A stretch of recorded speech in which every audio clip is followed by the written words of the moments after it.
A paz do Senhor, adolescentes, a paz do Senhor, igreja. É um prazer estar com vocês mais esta manhã para falarmos a respeito da palavra do Senhor. Na lição de hoje, nós vamos falar sobre a salvação e o novo nascimento. Mas antes disso, vamos orar para que Deus possa abrir o nosso entendimento e que tudo que for falado aqui seja para a honra e glória do Senhor. Senhor Deus, Pai, na Tua presença estamos, ó Deus, para Te agradecer por este momento, Te agradecer por estarmos aqui, Te agradecer, ó Deus, pela dádiva, ó Pai, de poder falar, ó Deus, da Sua palavra, de poder estudar, Senhor Jesus Cristo, o que o Senhor tem para nós nessa manhã. Esteja conosco, nos abençoe e nos guarde, abra o nosso entendimento para que nós possamos compreender o que o Senhor tem para nós hoje. Em nome de Jesus, amém. Antes de iniciar propriamente a lição, eu também cedo a você o momento do ofertório. Sinta-se à vontade para ofertar. Abaixo aqui no seu vídeo está aparecendo a conta da igreja, assim como o Pix e o PicPay. Aqueles que ainda não enviaram seus relatórios, por favor, enviem no nosso grupo de WhatsApp. Conto também com a participação de vocês aqui no chat do YouTube e também nos comentários. Além disso, curta o nosso vídeo, tá certo? A nossa lição, então, fala a respeito da salvação e do novo nascimento. Então, o tema maior da nossa revista é Cremos, né? E o subtítulo aqui, o título da lição propriamente dito, na salvação, o novo nascimento. Então, juntando, ficaria Cremos na salvação, o novo nascimento. Esse estudo também parte da declaração de fé das Assembleias de Deus. Nós já falamos sobre isso, né? Que essa declaração de fé das Assembleias de Deus é como se fosse um norte para que nós possamos entender em que nós cremos. Isso preserva nós, membros, e também a nossa instituição de desvios teológicos e de heresias. Além disso, quando você estiver em alguma conversa, em algum ambiente em que a pessoa pergunte para você que religião você que fé você professa, você vai dizer: sou cristão, membro da Assembleia de Deus. Nessa frase está implícito tudo aquilo em que nós cremos. Então, hoje, nós vamos falar a respeito, vou ler na íntegra, como está na nossa declaração de fé das Assembleias de Deus no Brasil.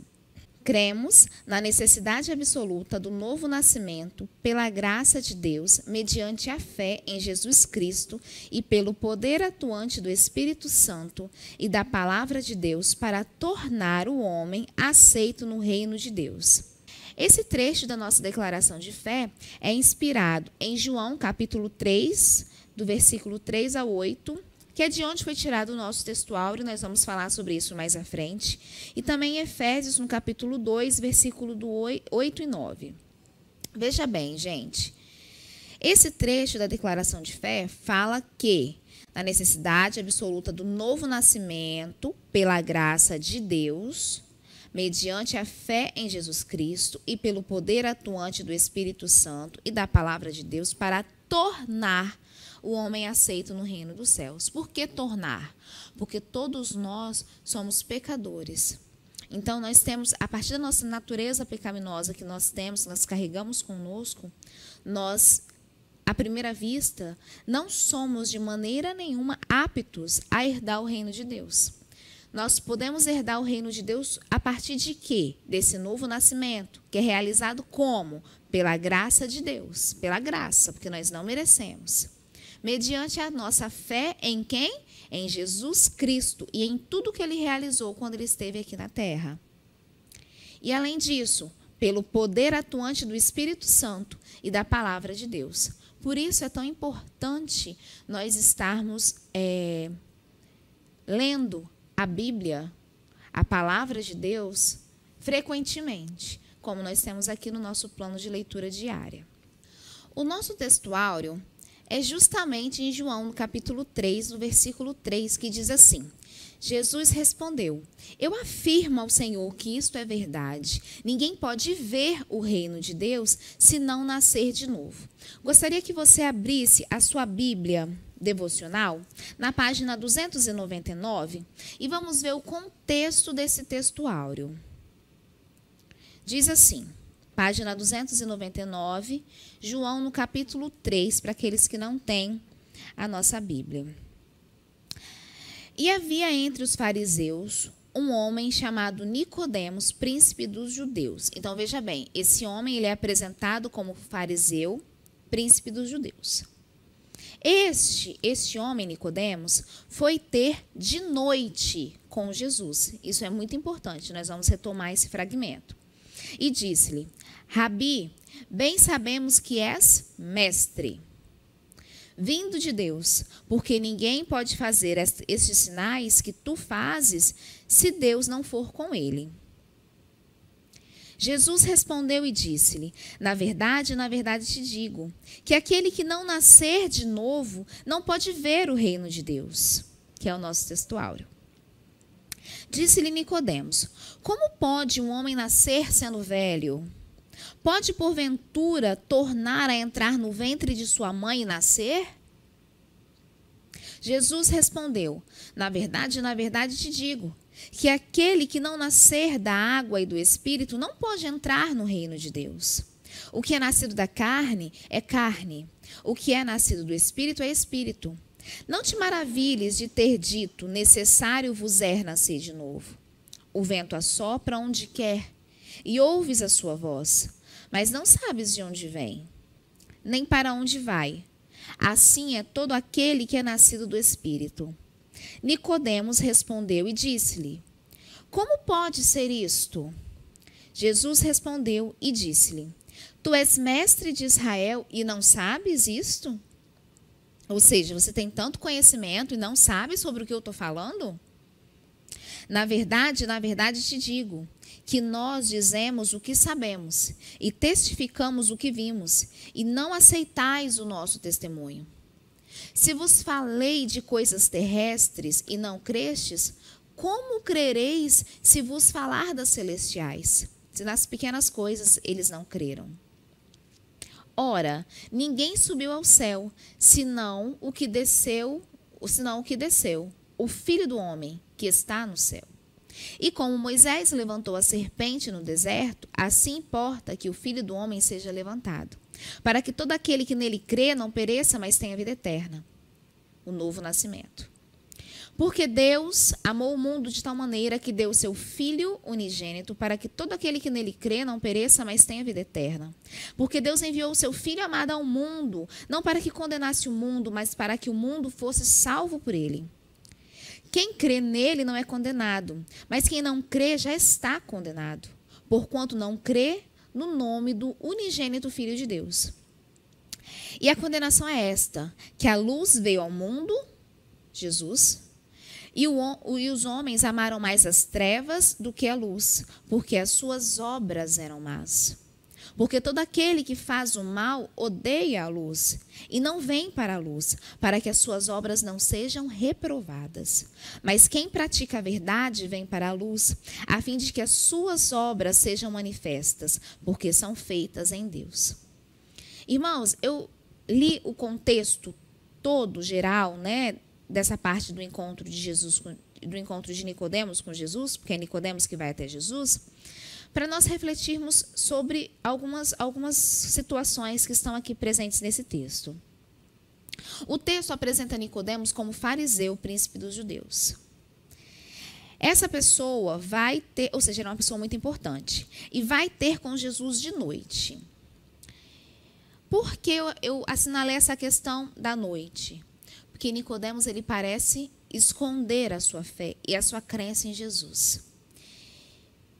E por que ele faz isso? Porque justamente ele era fariseu. Então, veja bem, os fariseus foram um grupo de pessoas que perseguiram durante o ministério de Jesus por completo, até a morte de Jesus.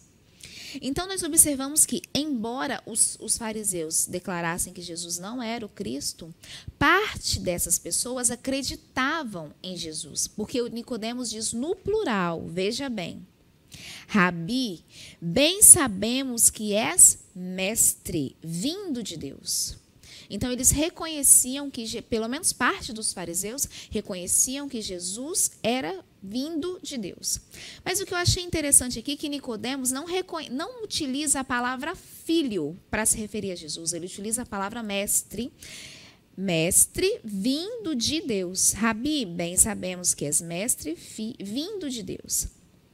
E Jesus, ele faz questão de falar e frisar mais à frente a expressão filho. Acompanha aí no versículo, a partir do versículo 14, ele fala filho do homem. Aí depois no 16, ele diz assim: porque Deus amou o mundo de tal maneira que deu o seu filho unigênito, para que todo aquele que nele crê não pereça, mas tenha vida eterna. E ele frisa, Jesus frisa no versículo 17, porque Deus enviou o seu filho ao mundo, não para que condenasse o mundo, mas para que o mundo fosse salvo por ele. Jesus poderia ter dito, mas eu fui enviado não para condenar. Não. Jesus faz questão de utilizar a palavra filho, como se ele estivesse apontando para Nicodemos. Mais do que mestre, mais do que um profeta vindo de Deus, eu sou o filho de Deus. Quem crê nele não é condenado, mas no 18, mas quem não crê já está condenado. Ou seja, se você não crê que eu sou filho de Nicodemos, sinto muito, mas você estará condenado. Porquanto não crê no nome, aí ele frisa de novo, no unigênito Filho de Deus. Então, irmãos, esse fragmento é muito interessante. E além disso também, Jesus fala que como você vai nascer de novo, né? Ele deixa claro aqui que o que é nascido da carne é carne, mas o que é nascido do Espírito é do Espírito. E como acontece esse nascimento do Espírito? No versículo 15, no versículo 5, Jesus responde a Nicodemos: na verdade te digo que te digo que aquele que não nascer da água, fazendo alusão ao batismo das águas e do Espírito, não pode entrar no reino de Deus. Então, você que não é batizado ainda, que sentia esse desejo no seu coração de se batizar nas águas, ore por isso, converse com seus professores da escola dominical, com nós a esse respeito, converse com os nossos pastores, com a secretária da igreja e expresse a sua vontade de ser discipulado, para que você possa também nascer das águas, né? Nascer de novo através das águas. Então, nós vamos falar sobre a salvação a partir do novo nascimento em Jesus Cristo. O objetivo desta lição, então, é falar sobre como nós, pecadores, podemos realizar a expiação do nosso pecado para nascer de novo. Além disso, nós vamos compreender sobre a morte substitutiva de Jesus para toda a humanidade. E nós vamos ainda, eu gostaria que você reconhecesse que o novo nascimento é produto da salvação de Deus para com o homem, da bondade de Deus para com o homem. Então vamos lá, espero que você já esteja com a sua revista aberta na sua lição número 6. Mas aí você pode pensar assim, será que essa questão do novo nascimento em Jesus Cristo aconteceu por conta do pecado, né? Será que isso foi um plano B de Deus, da Trindade Santa? Os homens pecaram, então vamos dar um jeitinho brasileiro, né? Vamos enviar Jesus para salvar esses pecadores? Não. Esse plano da salvação já estava previsto desde a fundação do mundo. Isso nós podemos observar em Apocalipse, no capítulo 13, versículo 8.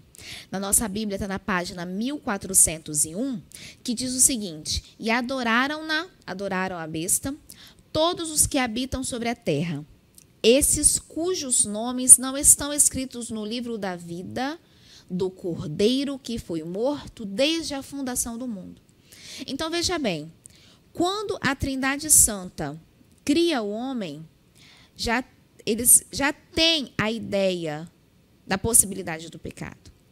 Então, Jesus foi morto desde a fundação do mundo.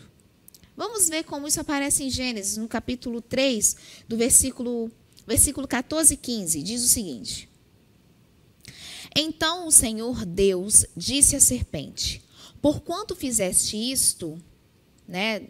Enganou a mulher, deu fruto. Por quanto fizeste isto, maldita serás mais do que toda fera, e mais do que todos os animais do campo. Sobre o teu ventre andarás, e pó comerás todos os dias da tua vida. E porei inimizade entre ti, entre a serpente e a mulher, e entre a tua semente e a sua semente, ou seja, entre a semente da serpente e a semente da mulher, Jesus Cristo. Esta, a semente da mulher, te ferirá a cabeça e tu lhe ferirás o calcanhar. Veja que coisa maravilhosa, irmãos. A vinda de Jesus Cristo para salvar a humanidade não foi um plano B, mas estava descrito já desde a fundação do mundo. Isso é interessante porque lembram que nós falamos na lição número 2 sobre a onisciência de Deus? Então, quando a Trindade Santa vai fazer o homem, Jesus, ele tinha voz e voto, digamos assim. Ele poderia muito bem ter dito, não vamos fazer o homem, não.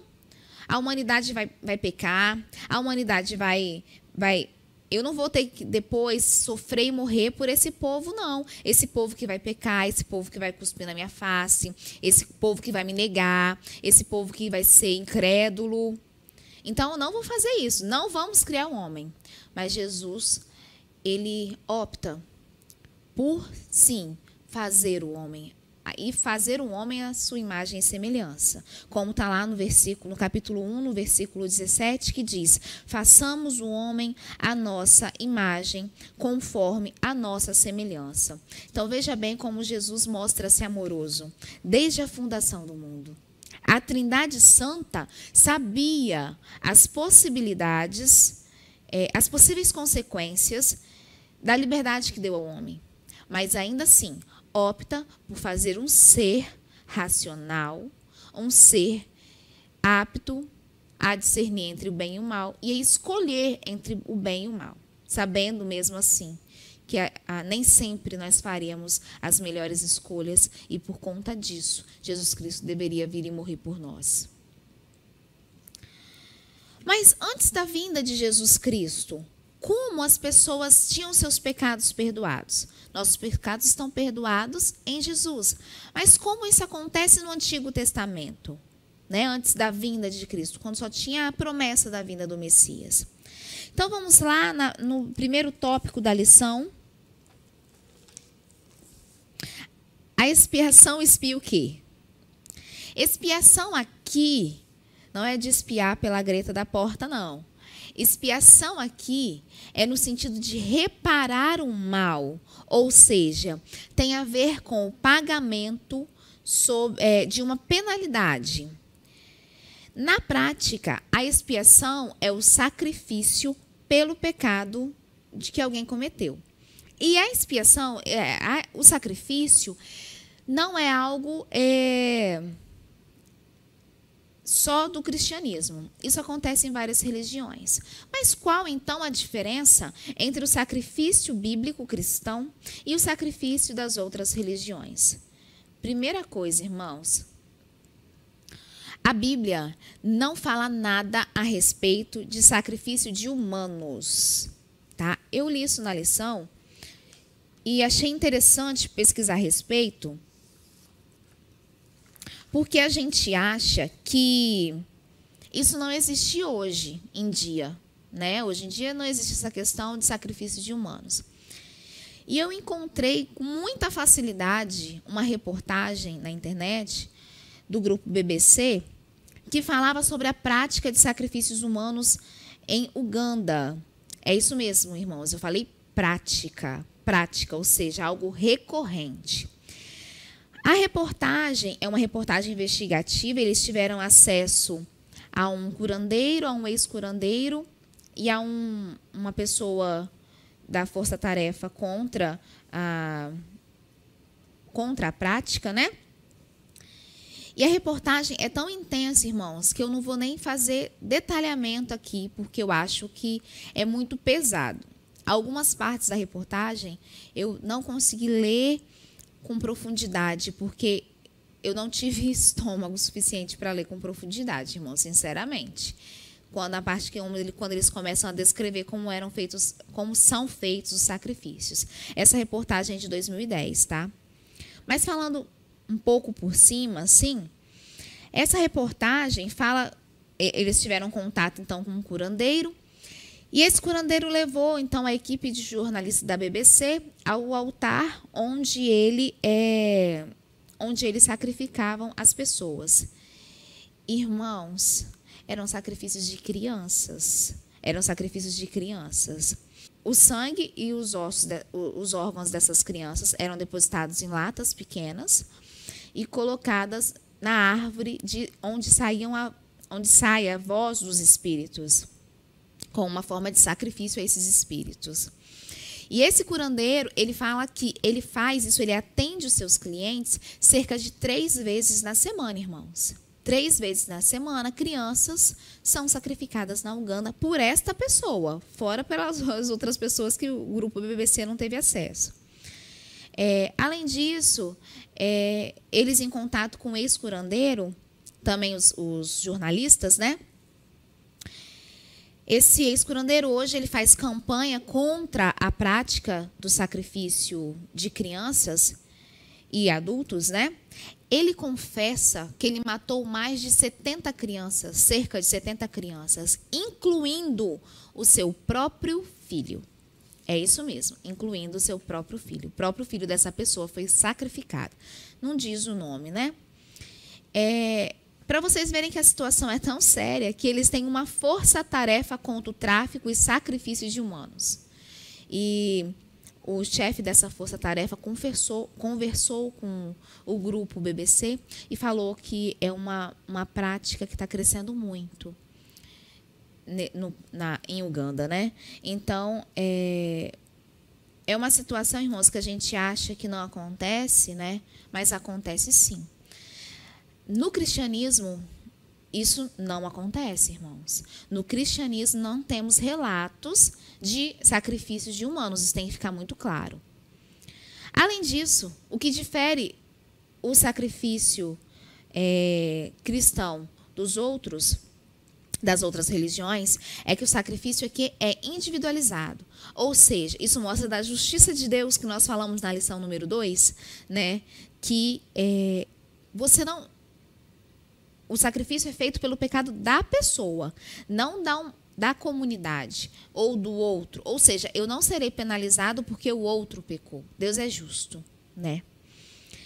Então, vamos continuar falando sobre sacrifício ainda no tópico 2, que fala a respeito da morte substitutiva de Jesus.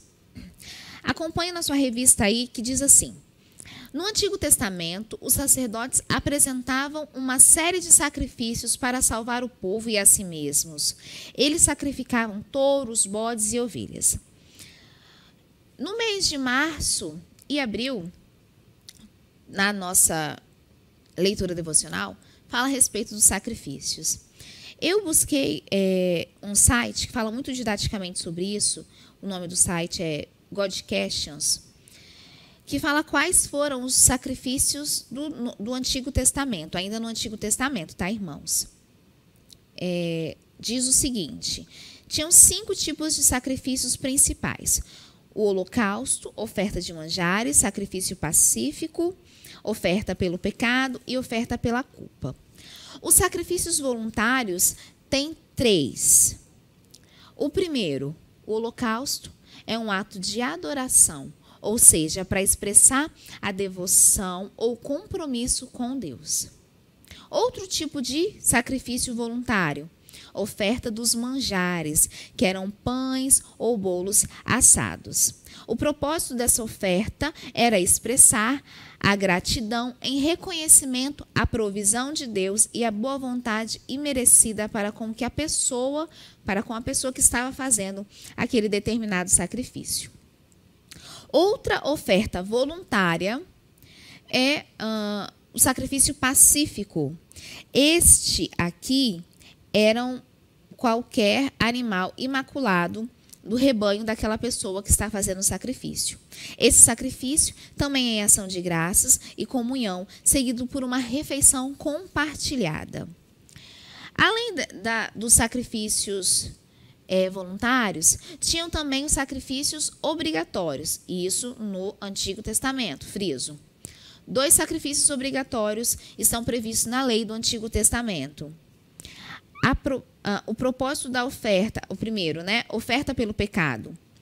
O propósito dessa oferta pelo pecado era expiar o pecado e purificar a corrupção. 5 elementos possíveis para este sacrifício: novilho, bode, cabra, pomba ou a 10ª parte de um efa de farinha. Ou seja, isso de acordo com as finanças, as posses daquela pessoa que iria ofertar. Outro sacrifício possível e obrigatório era a oferta pela culpa de pecados não intencionais. Nesse caso aqui, a oferta deveria ser um novilho, tá? Todos esses sacrifícios apontam para o sacrifício de Cristo, que viria no Novo Testamento. É interessante falar, irmãos, que isso era uma prática comum no Antigo Testamento. Imagine o cheiro, o odor desse ambiente em que eram sacrificados animais e mais animais diariamente. Então, Jesus Cristo vem ao mundo para que toda essa prática não precisasse ser feita mais, para que nós pudéssemos ser salvos pelo sacrifício, pela morte substitutiva de Jesus. Na sua revista, fala ainda a respeito de um sacrifício, de um episódio, de sacrifício que o rei Salomão, uma oferta que ele faz. Diz assim, ainda nesse primeiro parágrafo: certa vez, o rei Salomão fez um incrível culto de sacrifícios de animais para pedir perdão a Deus e consagrar um templo. Imagine um estádio de futebol cheio de touros e ovelhas sendo sacrificados por intensos 14 dias. Certamente não seria um espetáculo bonito de se ver. Mas quando lemos 1 Reis, no capítulo 8, percebemos a sinceridade do rei e dos sacerdotes e a expectativa do povo em adorar ao Deus único. Por isso, Deus responde positivamente ao rei.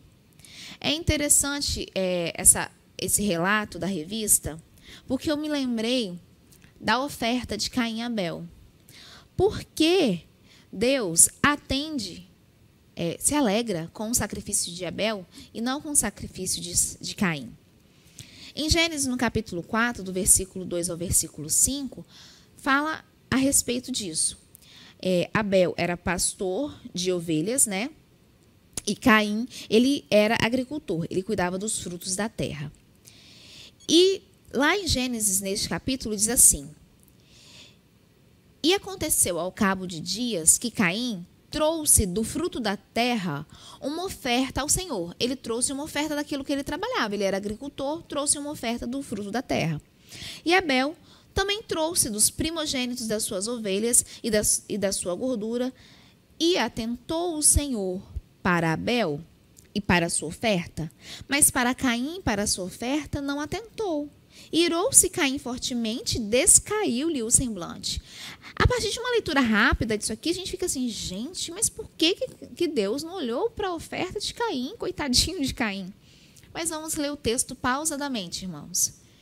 E aconteceu, ao cabo de dias, que Caim trouxe do fruto da terra uma oferta ao Senhor. Uma oferta. Eu lendo isso daqui, parece que Caim falou assim, hoje é dia de ofertar, Vou levar uma oferta ao Senhor. Pegou lá algumas coisinhas, umas frutas, e vou ofertar isso aqui para o Senhor. E Abel? E Abel trouxe dos primogênitos das suas ovelhas. Veja como o texto assinala essa questão de que Abel teve o cuidado de não trazer qualquer ovelha, igual Caim trouxe uma oferta. Abel trouxe os primogênitos das suas ovelhas e da sua gordura. Então, irmãos, aqui a gente observa que o sacrifício de Caim, diferentemente do sacrifício de Abel e de Salomão, como trata a revista, né, o sacrifício que Salomão oferece, o sacrifício de Caim não foi um sacrifício genuíno, ou seja, ele não fez com a motivação correta, tentando ofertar o melhor que ele tinha ao Deus vivo. Mas ele oferta qualquer coisa. Então, é daí que Deus ele não se atenta para o sacrifício de Caim, mas se alegra com o sacrifício que Abel oferta. E essa atitude de Caim se repete no Novo Testamento com outras pessoas. Tanto que Oséias, no capítulo 6, no versículo 6, diz assim: porque eu quero a misericórdia e não sacrifício, e o conhecimento de Deus mais do que os holocaustos. Ou seja, sacrifício sem a motivação correta não é o ideal. O que Deus quer é o quê? A crença verdadeira, a motivação correta. Você ofertar o seu melhor a Deus. Então, o povo, ele começa a fazer dessa questão do sacrifício algo por mera formalidade. Então, o que acontece, irmãos? Então, está aí na sua revista. Deus enviou o seu Filho para morrer por nós de uma vez por todas, a fim de que nunca mais homens e mulheres precisem de qualquer sacrifício para tirar o próprio pecado. Jesus morreu em nosso lugar. Sua morte é poderosa e suficiente para nos redimir de todo o pecado. Ou seja, como diz a professora de escola dominical, quando eu era criança, falava, não existe pecadinho e pecadão, né? Jesus Cristo morreu para nos salvar de todo e qualquer pecado. Até daquele que não é intencional, que você pratica e você nem sabe. Então, isso é maravilhoso. Porque só a partir da morte substitutiva de Jesus que o novo nascimento ele pode ser efetivado. Então, vejamos aí no nosso último tópico, que diz, eu nasci de novo. Esse texto, então, aqui no último tópico, retoma o textuário da nossa lição, que quando fala que Nicodemos foi ao encontro de Jesus e conta um pouco de como isso aconteceu. E aí diz, então o que preciso fazer para nascer de novo? O que você precisa fazer, você adolescente? O que você precisa fazer para você nascer de novo? Então vejamos aí o que a sua revista propõe. Arrepender-se e crer no Evangelho. Arrepender-se de quem tu és, do que faz, do que pensa, do que fala contra os outros, da raiva que sente, da mentira, do engano, do fingimento, do amor fingido. Arrepender-se de todo o coração e crer que tudo o que o Evangelho disse que Deus fez por nós, por meio de Cristo Jesus, é a mais absoluta verdade. Crer de todo o coração que nós merecíamos ser condenados por Deus, mas pelo seu amor, Ele enviou a Jesus para nos salvar. Na verdade, somos pecadores que precisam de um Salvador. Quem é este Salvador? Jesus Cristo. Quando nascemos de novo, não significa que nunca mais pecaremos, porque a nossa natureza é pecaminosa, pois somos falíveis e de carne e osso. Mas temos o Espírito Santo que conscientiza-nos dos nossos pecados e é Jesus Cristo, o Filho de Deus, que está à destra do Pai, como nosso advogado fiel, intercedendo por nós. Que coisa linda, né, irmãos? Saber que nós temos uma nova vida em Cristo Jesus. E aí, caminhando para a conclusão, eu queria falar ainda a respeito com vocês sobre a oferta sacrificial, né? Como nós podemos hoje fazer o sacrifício? Assim como no Antigo Testamento, como eles sacrificavam aquele monte de animais, hoje nós temos a morte substitutiva de Jesus, mas como nós podemos nos doar para a obra de Deus? Como nós podemos sacrificar algo para a obra do Senhor? E eu achei interessante um relato que o pastor Hernandes Dias Lopes conta em um post no seu site sobre Dona Lourdes e Senhor Tota. É tão interessante, irmãos, que eu vou ler na íntegra para os irmãos terem noção o que é fé e o que é verdadeiramente uma oferta sacrificial.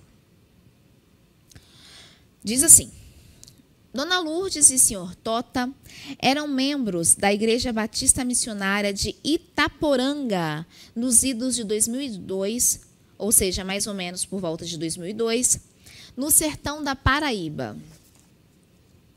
Vocês sabem que, o sertão da Paraíba é um lugar muito pobre.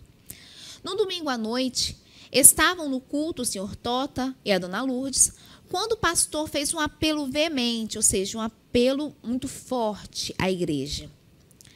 O programa de rádio que levava a mensagem do evangelho para mais de 40 mil ouvintes estava inadimplente há 2 meses. Ou seja, há 2 meses a igreja não tinha condição de pagar o valor e, por isso, a igreja recebeu um ultimato. Ou acertava a pendência financeira ou o programa seria retirado do ar. O casal que morava na roça e eram meeiros, ou seja, tudo que eles produziam naquela terra não era só deles, porque a terra não pertencia a eles. A terra pertencia a outra pessoa. Então, tudo que eles produziam, um pouco ia para o dono da terra e um pouco ficava com eles. Então, nesse domingo, ao voltarem para casa, esse casal ponderava em que poderia ajudar para que o programa não fosse tirado do ar. Dona Lourdes disse a seu marido: nós temos que fazer alguma coisa, precisamos ajudar. O marido disse: mas Lourdes, nós não temos dinheiro, nós não temos nada para ofertar. Ela disse: vamos dar o nosso melhor, vamos dar o galo que temos no terreiro. Irmãos, olha que coisa maravilhosa. Na segunda-feira cedo, então isso foi no domingo à noite, Na segunda-feira cedo, Dona Lourdes chegou com um galo na casa pastoral e entregou ao pastor, dizendo: essa é a nossa oferta para o programa. O pastor agradeceu, mas ficou intrigado. O que eu vou fazer com esse galo? Pensou em fazer uma rifa. Procurou o diretor do seminário e discutiu com ele essa possibilidade. Chegaram à conclusão que não seria prudente fazer uma rifa. O diretor então disse: eu vou compartilhar essa experiência no meu e-mail. Vou contar para as pessoas esse gesto abnegado desse casal, ou seja, esse gesto maravilhoso que foi doado doou o que tinha, ou doou o seu melhor, sem esperar receber nada em troca. Esse e-mail, que saiu lá do sertão da Paraíba, irmãos, chegou ao reverendo Jeremias Pereira da Silva, pastor da 8ª Igreja Presbiteriana de Belo Horizonte, Minas Gerais. Olha só como esse e-mail viajou. Uma igreja que investe no sertão nordestino há anos. E ele, esse pastor da igreja de Minas Gerais, tocado por esse testemunho, no domingo seguinte, desafiou sua igreja e levantaram uma oferta para financiar aquele projeto de rádio. Por 2 anos consecutivos, por 2 anos seguidos, aquele programa de rádio estava salvo com a oferta que esse pastor arrecadou. E aí, a gente acha que a história acabou por aí? Não. Indo pregar na igreja Vida Nova, em Toronto, o reverendo Jeremias, lá de Minas Gerais, compartilhou a experiência com a igreja. E aqueles irmãos perguntaram: queremos saber o que podemos fazer pela Dona Lourdes, qual é a sua necessidade. Ficaram sabendo que o seu sonho era ter uma geladeira. Eles viviam numa casa de chão batido, tinham energia, mas não tinham uma geladeira para beber água gelada no calor escaldante do sertão da Paraíba.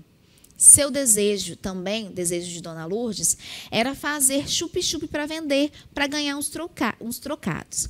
Então, a igreja de Toronto levanta uma oferta e manda comprar uma geladeira e um fogão para Dona Lourdes. Outra igreja, sabendo da história, pergunta: como podemos ajudar a Dona Lourdes? Ficaram sabendo que eles trabalhavam à meia. Lembra que eu falei com vocês que eles eram meeiro? Tudo que eles produziam, uma parte era deles, uma parte era do dono das terras. Então, tudo que eles escolhiam, eles precisavam dividir com o proprietário da terra. Então, fizeram uma oferta especial para comprar a terra onde Dona Lourdes morava. E passaram a escritura para o nome de Dona Lourdes. Outra igreja, sabendo desse testemunho, perguntou: como vão usar essa terra com mais produtividade? A gente sabe que no sertão, calor escaldante, terra muito seca. Então, eles contrataram especialistas e irrigaram toda a terra para que ela fosse produtiva. Irmãos, veja onde o galo levou Dona Lourdes e seu Tota. O reverendo Jeremias, indo pregar em Nova York, testemunhou os milagres que Deus estava fazendo na vida de Dona Lourdes e do senhor Tota. E a igreja perguntou: e a casa de Dona Lourdes? Eles ainda moram numa casa de chão batido. Então a igreja levantou uma oferta e construiu uma espaçosa e linda casa para ela, com todo o conforto e com todos os utensílios necessários. Essa história, irmãos, ganhou uma proporção tão grande que um repórter de um jornal norte-americano, sabendo disso, decidiu sair dos Estados Unidos e ir para Paraíba para conversar com Dona Lourdes e contar a sua história. Essa notícia circulou o mundo todo e o nome de Deus foi glorificado. Irmãos, esse casal pobre deu o que tinha de melhor, como a viúva na Bíblia, e Deus os abençoou de uma maneira exponencial. Ou seja, de uma maneira muito grande, gigantesca. O que eu estou querendo dizer para vocês, que oferta sacrificial significa doar o que você tem de melhor. Eu não estou dizendo para você vender tudo que você tem e trazer aqui na igreja, não é isso. Mas doe o que você tem de melhor, que Deus irá te abençoar. Não que nós devemos doar pensando no que vamos receber em troca. Não. Lembra, abnegação, você doar sem esperar receber nada em troca. E Deus vai te abençoar grandemente. Esses dias, eu e meu esposo estávamos indo embora, né? Meu filho, estávamos indo embora. E a gente viu uma cena muito triste, irmãos. Aqui na porta da igreja havia uma mulher com 2 crianças. Ao ar livre, assim, né? Na marquise, debaixo da marquise. E as crianças estavam dormindo, irmãos, mas elas não estavam dormindo porque estavam com sono, não. Elas estavam dormindo de fome, porque eles não haviam comido ainda durante, né, à noite. Isso já estava dando bem tarde, já era quase 11 horas da noite. E aí, o meu esposo e o irmão da igreja se prontificaram a ajudar. No dia, estavam vendendo hambúrguer aqui na igreja, deram uns hambúrgueres para ela. O pastor cedeu um litro de refrigerante e aquela família foi alimentada. O que eu percebo, irmãos, é que, como nós falamos tanto de oferta sacrificial, mas a gente, às vezes, não se atenta para o nosso próximo, né? Para aquela pessoa que está perto, do ladinho da gente aqui, né? Então, irmãos, os nossos pastores têm falado muito a esse respeito. Nós precisamos ser generosos e doar o que nós temos de melhor para que o reino de Deus seja apregoado.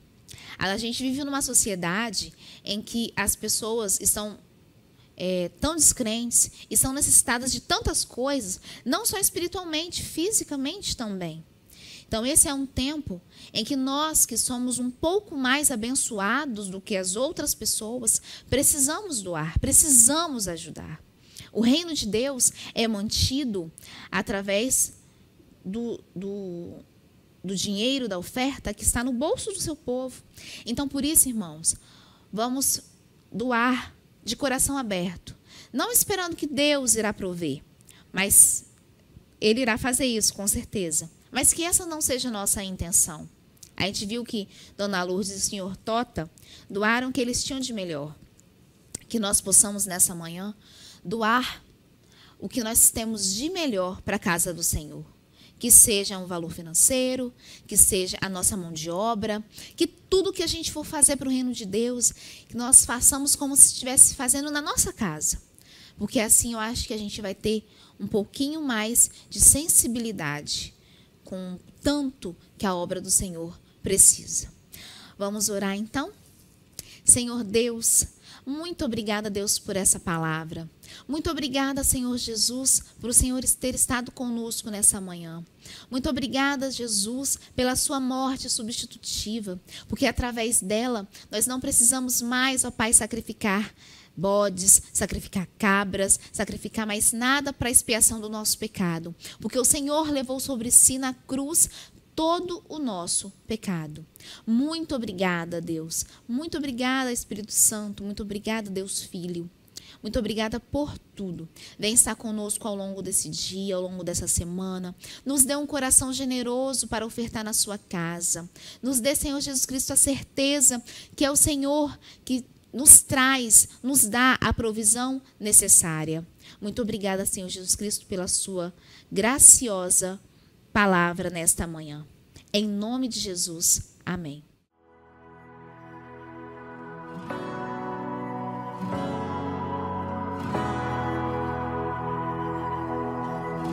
Meu ser, olhe pra cruz, o Salvador se entregou ali, ó meu ser, olhe pra cruz, para sua salvação.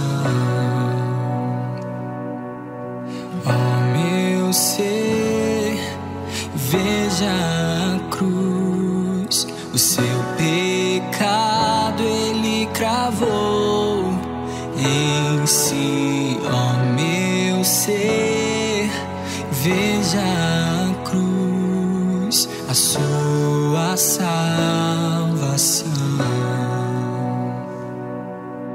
Jesus Cristo é exaltado, olhe para a cruz, olhe para a cruz. Jesus Cristo é exaltado, ele nos aproximou, nos aproximou.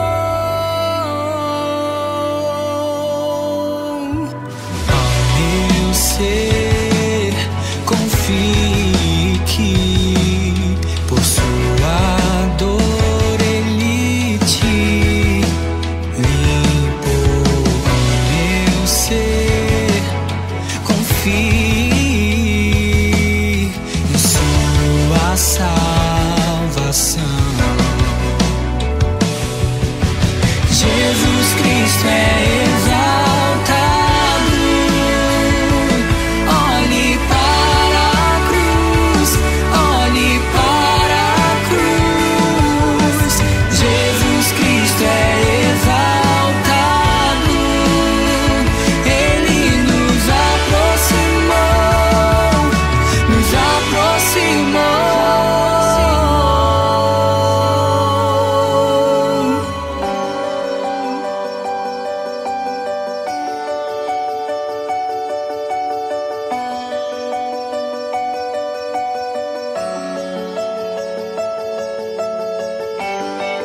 Olhe para a cruz, olhe para a cruz, olhe para a cruz e creia. Olhe para a cruz, olhe para a cruz, olhe para a cruz e creia. Olhe para a cruz, olhe para a cruz, olhe para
levante e vá. Conte a alguém que ele te cura.